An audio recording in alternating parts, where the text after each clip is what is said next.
Sim, a finance geek and a self-proclaimed foodie, and welcome back to my YouTube channel. Today I'm telling you some stocks I'm looking at after the earnings season.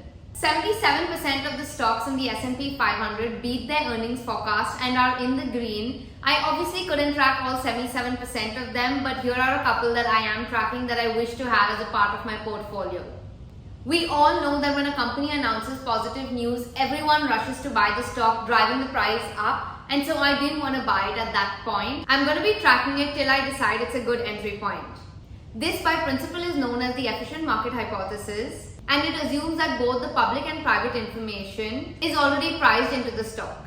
So the first stock on my list is Freeport-McMoRan, or FCX. It's a leading international metals company. It's been in business since 1987 and operate large, long-lived, geographically diverse assets with significant proven reserves of copper, gold, and molybdenum.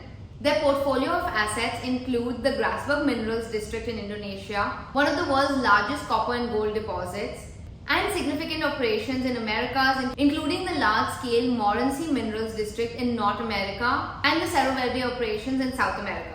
So I was mainly interested in this company and stock because the returns of gold over the past 5 years have outperformed the S&P 500 and the Nasdaq. And given the global uncertainty in the market right now, gold prices are only going to skyrocket, which means FCX's revenues are going to grow, which means the price is going to increase. The price of copper has also been increasing month after month, and you can see this from the LME copper official prices.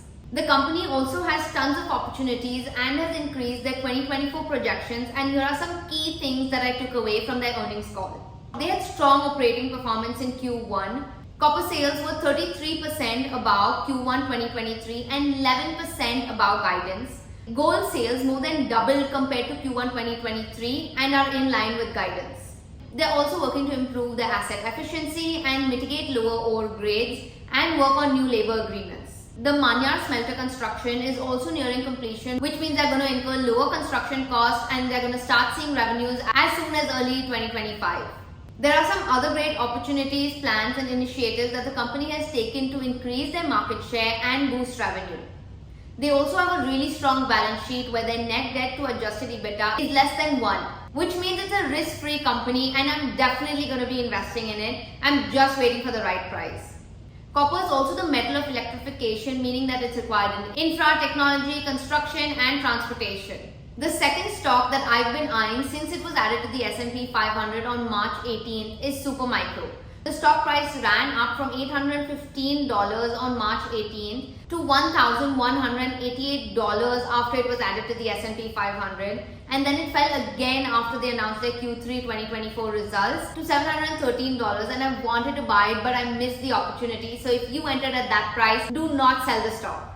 The company has been growing extremely fast. It missed its revenue forecast by 1.2% and so the price fell. As per the DCF valuation, the stock price should be $593.66 and Nvidia's stock valuation should be $623.76. But having worked in private equity for so many years, I know that it's not just a numbers game. It's about the founders, it's about the company, the products and the future opportunities of growth. Just look at where Apple, Meta, Google are today. In Q3 2024, they had record demand for AI rack scale, DLC systems, Nvidia H100, Intel Gaudi 2-3 and AMD MI300AX. They're growing so much faster than the industry as well. They're also working to be a one-stop shop for total IT solutions, which means hardware, software and services. Nvidia makes top-notch graphic processing units or GPUs that are used to power AI workloads, and Supermicro makes the servers that these GPUs go into to be efficiently used.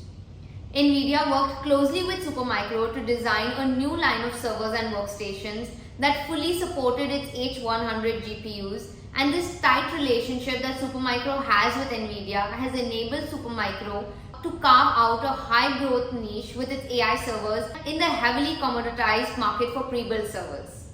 The third stock on my list is Tenet Healthcare. It's a healthcare service provider. The company operates hospitals, diagnostic imaging centers, ambulatory surgery centers, and related healthcare facilities along with its subsidiaries and affiliates worldwide. Company beat EPS expectations by a solid 123.72% in Q1 of 2024, and the entire financial performance has been improving. They also increased their FY 2024 earnings outlook to $215 million. Their subsidiary, United Surgical Partners International, is a trusted partner to over 50 not-for-profit health systems and thousands of physicians. Together, they offer convenient, high-quality ambulatory networks that enhance patient access to care. It has a CAGR of 12.5% from 2018 to 2024, and the adjusted EBITDA has had a CAGR of 13.4% for the same period. The company also received a score of 96.6 on the 2023 overall patient experience score. If customers are happy, that just means they'll continue using Tenet's healthcare systems, and that just means more revenue and higher stock prices.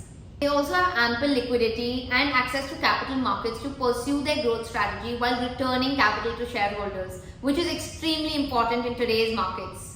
They also retired $2.1 billion of their 2026 senior secured notes in March of 2024 and repurchased 2.8 million shares in the first quarter of 2024 for $278 million. Their share repurchase program is part of their capital deployment program, which means that the company truly believes that the stock is undervalued and it's a great time to buy the stock. The fourth and final one on my list is Dutch Bros. It's a high-growth operator and franchisee of drive-thru shops that focus on serving high-quality, handcrafted beverages with unparalleled speed and superior service. Sounds a lot to Starbucks' initial vision, right? But a lot of Starbucks consumers have gotten tired of their high-priced coffees, long wait time, and honestly very average service. When was the last time you went to Starbucks and ordered a coffee and your server got your name right? Yeah, I can't remember. So Starbucks EPS was down by 14% to 68 cents, while global comparable same-store sales fell by 4%. While Dutch Bros beat earnings and revenue estimates and came out with a quarterly EPS of $0.09 per share versus expectations of $0.02 per share, with an earnings surprise of 350%. The company has an innovation strategy that is tried and is clearly working for them. They have two new products, the protein coffee and boba, and both of it seems to be working really well for their target audience. Their Dutch Rewards program is also working really well with a record of 66% of transactions coming through the program in the last quarter.